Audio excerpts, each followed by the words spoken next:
Hey, let's get back into this one.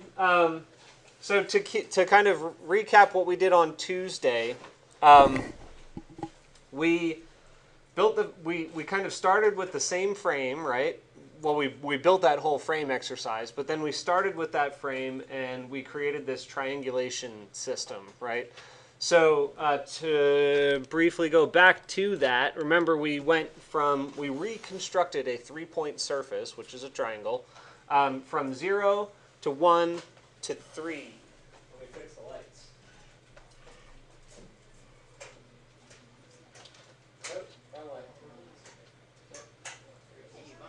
Okay, so we went from 0 to 1 to 3. So I want you to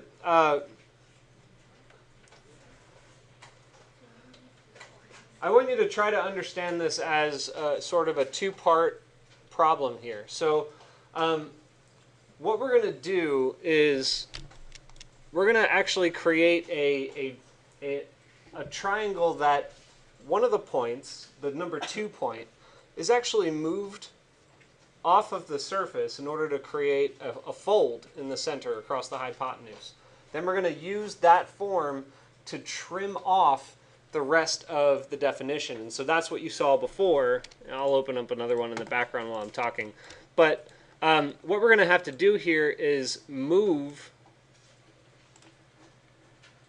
That was a mistake. We're going to have to move this number 2 point to go from this point right here all the way out to that point right here. So that way it'll just, well, you'll kind of see what I mean. But the first step is to move that point. And that's a new concept to you all. Moving a point is not necessarily easy in all cases. It happens to be sort of easy here because this is a planar system. So we're going to just move it in the direction of the surface normal.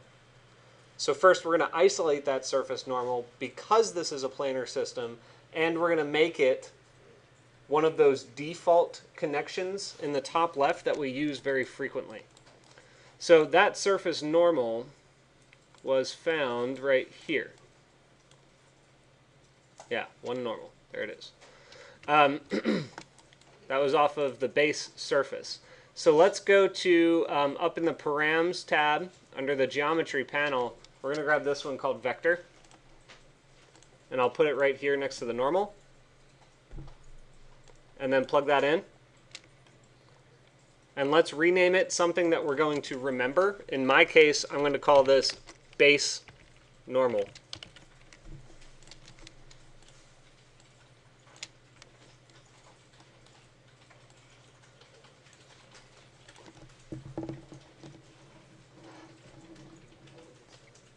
So I'm also going to do something that's a little bit different than what you're used to right now. I'm going to get very, very redundant. This is one of the few cases where redundancy is kind of okay. I'm going to take this base normal, copy paste, put it over here, and I'm going to make that wireless. Where's my, there it is. Okay, so I'm making that wireless, but I'm not going to use this one to plug into anything else just yet. What I'm going to do with this one is move it back to the beginning. See that crazy wire there that's kind of looping backwards in like an S shape? That's why I made that wireless, because I want the base normal to be present with all of my common references, but I don't want to have to go into my actual definition to find it every time. So because I don't want to do that. So now I'm going to group that just like all the rest of my common references, and then copy and paste it and make another one. That's it. Yes?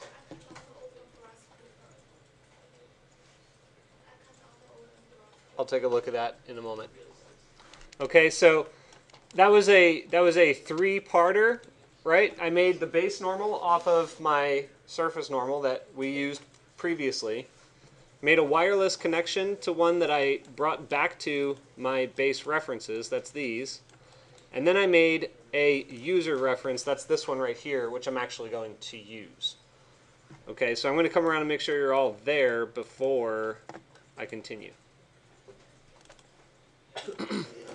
All right, everyone, we're going to continue on. The base normal is guys? The base normal is basically going to be our functional operator for the move command. So let's drag this down to our definition. And then we're gonna bring in the move command and try to understand what it's going to do. It is going to be under the transform tab, under the Euclidean panel, and it's this one right here called move. So it's important to read the description. It says move an object along a vector. So we'll plug that in here. And we're going to look at what it needs, right? So it needs a base geometry that it's going to move. And then it's going to need the translation vector. It's a vector, but it calls it t in this case, right? So since it's a vector, we know that it has two parts, right? It has a direction and a magnitude. But our normal doesn't have a modifiable magnitude, so we're going to have to use what? What are we going to have to use in order to plug the surface normal, that's this, into that translation vector? Nope. Hmm?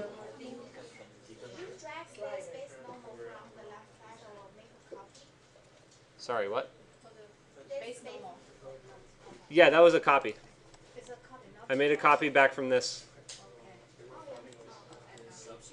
Wait, do you need a vector? You do need something from the vector menu. You're close.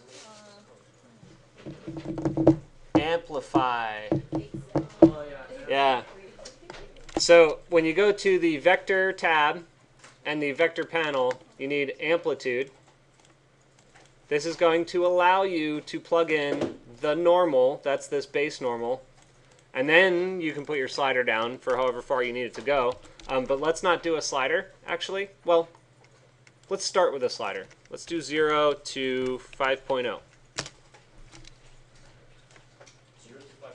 Yeah. I'll plug that in, and then you can plug that into T. Now, what we're doing is we're actually modifying the location of this point. So I'm going to turn this back on so you can see it. It's that guy right there. And actually, I'm going to go back up here and turn off this extrusion. Okay. So now I just have my triangles showing. The only things that are showing are these down here. Everything but the surface, that point, and yeah, your move command.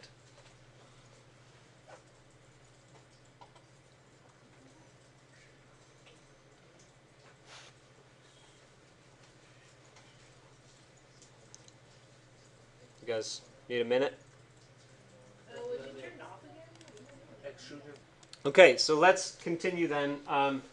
My index 2, maybe not your index 2, but my index 2 is the one that's opposite of the hypotenuse here. So that's the one I'm going to move. And I'm going to move it using this slider. So I can plug my geometry in here. And then I can just start moving my slider like this, and you'll see that it moves off of the surface. So there's the new one. And you see the old one still exists. We can slide this whole system off like this. That's cool. That is cool, right? Yeah. Well, here's what's even cooler, right? Surface, go to Surface and Freeform and 4-point Surface. This time, what we're going to do is create a surface from 1 to 2 to 3, or my 1 to 2 to 3. But what you're trying to really do is create a triangle on the opposite side, the open triangle right now. We're going to complete that. But we're not going to pull it from this list item. We're going to pull it from the move command with the new relocated set of points. Does that make sense? So my one index item 1 is this, so I'm going to plug that into A. Then I'm going to go to 2, my new 2, that's from here. And then I'm going to go to 3, which is all the way down here. That's that.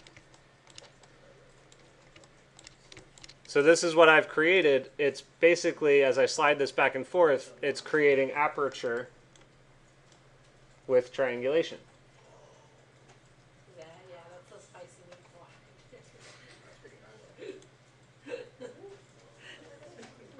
Spicy meatball. I don't follow. No saying. Yes. That's what I said. Question? Yes. Troubleshoot? Yeah. Okay, I'll come around for troubleshooting. This is the subtracting geometry? This is more additive geometry. We're creating geometry, but it's going to be used to subtract. Okay, that's what I was wondering if we're going to box first and then subtract with that? Yep. That's what this is for. This is going to be our subtraction that creates that triangular, like a louver attachment. All right, any questions before I come around and troubleshoot before we move on to the next step? Alrighty.